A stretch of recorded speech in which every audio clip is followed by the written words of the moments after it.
హైదరాబాద్ లో చాలా వారికి అన్యాయం జరుగుతుంది సార్, న్యాయం జరుగుతుందా? అన్యాయం జరిగిందండి. హైదరాబాద్ అయితే అన్యాయం జరిగింది. ఎందుకంటే చెప్పాలన్నా, ఇప్పుడు ఒకటి హైడ్రా అని నువ్వు ఇల్లు కూలగొట్టావు, బాగానే ఉంది, నీ ప్రభుత్వం తరపున ఇల్లు కూలగొట్టావు. కానీ ఆ కట్టించుకోవడానికి పర్మిషన్ ఇచ్చింది ఎవరు?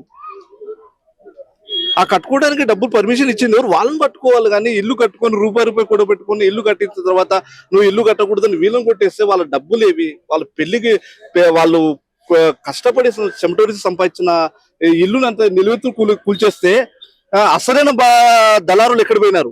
ఎంఆర్ పర్మిషన్ ఇచ్చిన ఎంఆర్ వాళ్ళు ఏదో వాళ్ళని పట్టుకోవాలి కదా.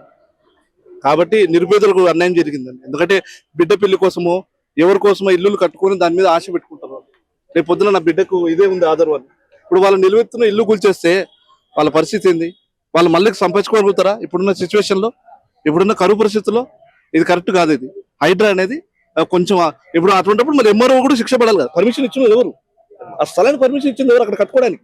వాళ్ళని పట్టుకోండి. సార్ రాజకీయాల్లో యువకులు ఎంత పర్సెంట్ పాల్గొంటున్నారు? యువకుల తక్కువ. ఎందుకంటే రాజకీయాల రొచ్చులకు ఎవరు కూడా జొరబడాలని ఎవరు అనుకోవట్లేదు. ఎందుకంటే రాజకీయ అనుభవం ఉండాలి.